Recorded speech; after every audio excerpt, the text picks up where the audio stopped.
Chers élèves, bonjour. Aujourd'hui, on va traiter le chapitre relatif à la gestion des stocks qui s'inscrit dans le cadre de la partie intitulée « L'organisation de l'approvisionnement », première partie de votre programme d'économie et organisation administrative des entreprises. Ce chapitre s'adresse aux élèves du deuxième année du baccalauréat sciences de gestion comptable. On rappelle que le chapitre précédent portait sur la fonction achat, premier volet important de l'approvisionnement, du fait que l'approvisionnement se définit au sens large comme étant l'acte d'achat et l'acte de stockage. Dans ce chapitre, vous avez déjà vu la définition de la fonction achat, les étapes ou bien le processus de la fonction achat, les objectifs de la fonction achat, les modes de collaboration ainsi que son évolution. Le chapitre d'aujourd'hui s'articule autour du deuxième volet de l'approvisionnement étant le stockage. Pour cela, on va élaborer le plan suivant. Je débute par une introduction sur la gestion de stock, puis par la définition de la notion du stock dans un premier point. Dans un second point, on va traiter les objectifs de la gestion des stocks en retenant deux principaux objectifs, l'objectif de sécurité et l'objectif financier. Les nouvelles techniques de gestion des stocks feront l'objet de notre troisième point, à savoir le zéro stock et le juste à temps. La gestion des stocks consiste pour une entreprise à satisfaire la demande de ses services utilisateurs, ça veut dire de ses ateliers, de ses départements, ainsi que satisfaire ses clients dans les délais requis et à moindre coût. Elle permet donc de répondre aux besoins de précaution et de prévision en permettant la constitution de stocks de matières premières, de matières et fournitures consommables, de marchandises, etc., nécessaires au bon fonctionnement des activités de l'entreprise. Pour définir le stock, on retient la définition du plan comptable général des entreprises. Le plan comptable général des entreprises définit le stock comme étant l'ensemble des biens et services qui interviennent dans le cycle d'exploitation de l'entreprise pour être soit vendus en état, comme les marchandises. Donc, une marchandise, c'est un bien qu'on achète et quand les entreprises le revendent en son état, ça veut dire sans transformation, ou après production ou transformation, lorsqu'il s'agit de produits finis ou de produits en cours. Les produits finis, donc, ce sont des produits dont la production a été débutée et terminée par l'entreprise, alors que les produits en cours, ce sont des produits inachevés. Il y en a également d'autres stocks qui sont destinés à être consommés à la première utilisation. C'est le cas des matières premières et des fournitures consommables. Après avoir défini le stock, on va passer à la gestion ou bien aux objectifs de la gestion des stocks. La constitution des stocks satisfait pour l'entreprise plusieurs objectifs à travers les rôles qu'elle remplit. D'abord, un objectif de sécurité qui va permettre d'éviter la rupture du stock et ensuite un objectif financier qui permet d'éviter le coût de stockage. Développons d'abord l'objectif de sécurité. L'entreprise doit disposer d'un stock de sécurité qu'on appelle également stock de protection pour éviter le risque de rupture du stock. En effet, chaque entreprise doit avoir un stock de sécurité ou un stock de protection qui constitue la quantité de stock qui doit être gardée en permanence dans l'entreprise et qu'elle ne peut l'utiliser qu'en cas de retard de livraison. Pourquoi? Pour se protéger contre les fluctuations des approvisionnements, par exemple des retards de livraison de la part des fournisseurs, et pour éviter également le cas des fluctuations des cours, ça veut dire des augmentations ou bien des diminutions des prix des matières premières et des produits énergétique. Ces fluctuations qui peuvent entraîner une rupture de stock, et cette rupture de stock, il peut généralement engendrer beaucoup de problèmes pour l'entreprise, tels que l'arrêt de la production, l'insatisfaction des clients, la baisse du chiffre d'affaires et la détérioration de l'image de marque et de la notoriété de l'entreprise. Du point de vue financier, la réduction du niveau de stock permet de réduire plusieurs coûts, à savoir les coûts de possession des stocks, les coûts de la gestion matérielle des stocks et le coût de la passation de la commande. Je commence par le premier coût, le coût de possession des stocks, qui se compose du coût du capital investi.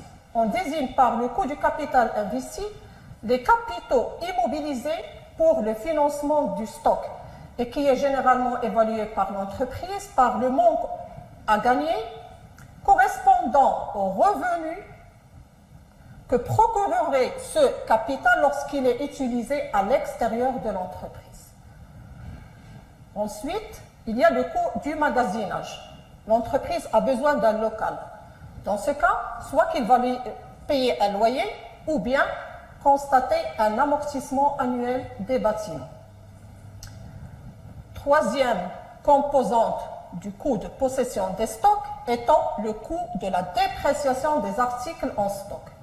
Généralement, les articles stockés peuvent être dépréciés ou bien détériorés ou bien frappés de ce qu'on appelle l'obsolescence. Ça veut dire qu'ils seront dépassés techniquement ou bien dépassés par le progrès technique. Le deuxième coût, c'est le coût de gestion matérielle des stocks.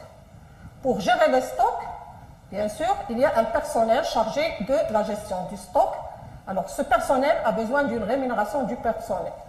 Alors, la rémunération du personnel est composée des salaires et des charges sociales. En plus des frais d'entretien des locaux et d'équipement, etc. Le troisième coût étant le coût de passation de la commande. Le coût de la passation de la commande se compose d'un coût administratif lié à la passation d'une commande, par exemple les frais de correspondance, les frais de téléphone, la rémunération du personnel également chargé du service achat, ainsi que les frais de contrôle quantitatif et qualitatif. Un contrôle quantitatif, par exemple, de comptage et de pesage, etc., et qualitatif, contrôle sur la qualité et la conformité des produits livrés. Optimiser la gestion du stock ne suffit pas. Il faut les réduire, voire même les annuler, ou bien les supprimer. D'où l'apparition de nouvelles techniques de gestion des stocks, parmi lesquelles on peut citer le zéro stock et le juste à temps. On commence d'abord par le zéro stock. Le zéro stock entre dans le principe des 5 zéros olympiques qui a pour objectif la recherche ou bien la recherche de la qualité totale à travers la réduction ou à travers zéro défaut dans le processus de production. C'est pour cela que les entreprises optent pour ce zéro stock. Donc, le principe de zéro stock consiste en l'absence de stock dans l'entreprise, ça veut dire un stock zéro. C'est une nouvelle technique de gestion des stocks qui consiste à ne commander que ce qui est nécessaire à l'activité de l'entreprise pour éviter les différents coûts inutiles. Pour apprécier, c'est-à-dire dégager les points positifs et les points négatifs du zéro stock, donc, les avantages des stocks sont nombreux, parmi lesquels on va citer les économies de coûts que l'entreprise peut réaliser à travers le loyer, le personnel, l'entretien, le matériel, etc. Mais ça nécessite une organisation rigoureuse et un respect des délais de livraison, chose qui n'est pas toujours réalisée. Le zéro stock est l'un des piliers de la méthode de juste à temps, qu'on note en abrégé le JAT. Alors, le JAT est une procédure qui a pour but de diminuer le stock en ne passant la commande au fournisseur qu'au moment où les matières ou les produits vont être utilisés et à la juste quantité demandée. Dans cette technique, la production n'est déclenchée que par la réception d'une demande ferme de la part de la clientèle. Ça veut dire d'une demande réelle et définitive de la part des clients. Cette nouvelle technique de gestion des stocks procure à l'entreprise plusieurs avantages, à savoir la réduction des coûts de stockage, la grande flexibilité de l'entreprise, c'est-à-dire la capacité d'adaptation des activités de l'entreprise à toute variation de l'environnement, et augmente la compétitivité de l'entreprise, c'est-à-dire sa capacité à affronter la concurrence. Toutefois, le juste à temps peut générer des problèmes pour l'entreprise, comme par exemple la dépendance vis-à-vis des sous-traitants, lorsqu'une partie de la production de l'entreprise est confiée à d'autres entreprises, la dépendance vis-à-vis des transporteurs, et dans cette technique également, les salariés se trouvent toujours en sous-pression, ce qui va les démotiver. Pour évaluer nos connaissances, on va traiter les applications suivantes. Je commence par l'application 1. Processus de production du lait UHT. Donc, on va prendre le cas d'une entreprise de fabrication et commercialisation du lait frais et UHT, des produits laitiers et des fromages qui nous communiquent son processus de fabrication. D'abord, le lait, il passe par la première étape, la pasteurisation, puis l'écrémage, puis la stérilisation. Le lait stérilisé est prêt à être emballé dans des briques, le laissant à l'abri de l'air et de la lumière afin de conserver ou de le conserver au mieux. Stocké, il peut ensuite être acheminé vers les épiceries et les supermarchés. Question. Identifier l'objectif de gestion de stock visé par cette entreprise. Préciser l'utilité du stockage des produits finis pour l'entreprise. Et en troisième question, citer 2 risques liés à la constitution d'un stock excessif. Alors, en ce qui concerne l'objectif de gestion du stock qui est visé par l'entreprise, est un stock de sécurité.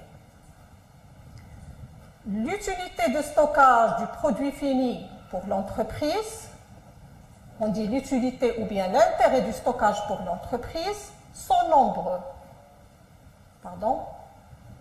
L'utilité du stockage des produits finis pour l'entreprise et la disponibilité des produits à la demande des clients en termes de quantité et des délais et la fidélisation des clients. Troisième réponse, les risques liés à la constitution d'un stock excessif,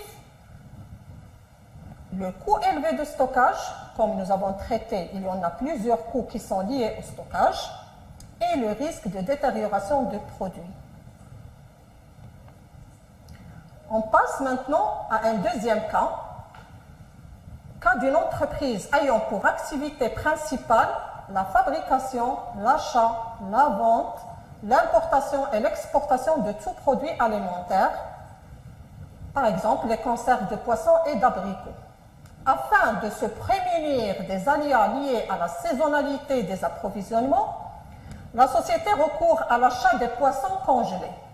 Elle dispose par ailleurs d'entrepôts frigorifiques de grande capacité au sein de ses usines qui lui permettent, en cas d'approvisionnement très important, de conserver pendant la période voulue un stock tampon de matières premières permettant de réguler les flux de production. On désigne par stock tampon des matières, des produits qui sont conservés pour faire face à une soudaine augmentation de la demande. Question. Relevez le ou les objectifs de la gestion des stocks des poissons pratiqués par cette société. Alors, d'après le document, les objectifs de la gestion des stocks des poissons pratiqués par la société sont se prémunir des aléas liés à la saisonnalité des approvisionnements. Ça veut dire se protéger contre tout changement de l'environnement en matière de la demande. Parfois, il y a des saisons de l'année où il y a une forte demande. Par exemple, on peut parler de haute saison. Et parfois, il y en a des périodes où il y en a une basse saison. Ça veut dire où la demande chute. Le deuxième objectif, toujours de la gestion des stocks des poissons par la société, c'est de réguler les flux de production. Application 3. Une entreprise vous fournit les informations suivantes. Sa consommation mensuelle, elle est de 6 000 unités. Le réapprovisionnement, elle est mensuel. Ça veut dire un mois, sachant qu'un mois, c'est le 30 jours. Le délai de livraison est de 12 jours. L'entreprise constitue un stock maximum de 7 200 unités. Le stock de sécurité représente 20% du stock maximum. Les questions ou bien le travail à faire, déterminer d'abord le niveau du stock de sécurité, le niveau du stock minimum et la date de la passation de la commande. En deuxième question, une rupture de stock de 800 unités est survenue lors de la réception d'une commande. Déterminer la durée de rupture du stock. Troisième question, citer les causes et les conséquences de cette situation. Alors, pour la première réponse, en ce qui concerne le stock de sécurité, le stock de sécurité, d'après le document, il représente 20% du stock maximum. Avec un stock maximum de 7200 unités, donc fois 20%, ça va donner 1440 unités comme stock de sécurité. Et on a dit que le stock de sécurité, c'est la quantité que l'entreprise normalement doit garder en permanence et qu'elle ne doit l'utiliser qu'en cas de retard de livraison. Toujours dans le cadre de la première réponse, petit p, stock minimum. Le stock minimum, c'est la quantité de stock que l'entreprise normalement doit avoir pour faire face ou bien pour le consommer pendant la période ou le délai de livraison. Ça veut dire la période qui s'étale entre la date de la passation de la commande et le jour de livraison. Alors, si on consomme 6 000 unités par mois et le mois comprend 30 jours, ça veut dire par jour, on va mettre 6 000 sur 30, ça va donner 200 unités. Donc, c'est 200 unités qu'on consomme par jour. 200 unités fois 12 jours, qui est le délai de livraison, dans ce cas, le stock minimum sera de 2400 unités. Si le délai de livraison est de 12 jours, quelle est la date de passation de la commande? Dans ce cas, on passe à la troisième réponse, toujours dans le cadre de la première réponse. Date de passation de la commande, on va prendre 30 jours, qui est le mois, moins les 12 jours, le délai de livraison. Dans ce cas, la commande doit passer normalement le 18e jour. Deuxième réponse. Lorsqu'une rupture de stock de 800 unités est survenue pour l'entreprise, avec 200 unités par jour, dans ce cas, la durée de rupture de stock, elle est de 4 jours. Donc, comment j'ai trouvé les 4 jours? On a pris les 800 unités de rupture de stock sur la consommation par jour de 200, ça donne 4 jours. Donc 4 jours de retard de livraison. À votre avis, quelles sont les causes qui ont entraîné cette rupture de stock? On peut citer, par exemple, l'insuffisance des stocks due à une mauvaise gestion et ou la détermination du niveau des stocks de sécurité ou de stock minimum est à revoir par l'entreprise. Les conséquences d'une telle rupture, comme on avait dit sur le cours, arrêt de la production, augmentation des coûts, retard de livraison, perte de la clientèle, baisse du chiffre d'affaires, détérioration de l'image de marque de l'entreprise, de sa notoriété également, etc. En guise de conclusion, on va synthétiser ce qu'on a vu sur le cours. D'abord, on a vu que la gestion des stocks consiste à satisfaire dans les délais requis et à moindre coût la demande des services utilisateurs ou des clients de l'entreprise. La constitution des stocks satisfait pour l'entreprise plusieurs objectifs, tels que l'objectif de sécurité et l'objectif financier. Optimiser la gestion du stock ne suffit pas. Il faut les réduire, voire même les supprimer. D'où l'apparition de nouvelles techniques de gestion des stocks, telles que le zéro stock et le juste à temps. Merci de votre attention et votre prochaine capsule va porter sur la productivité, définition, calcul et interprétation.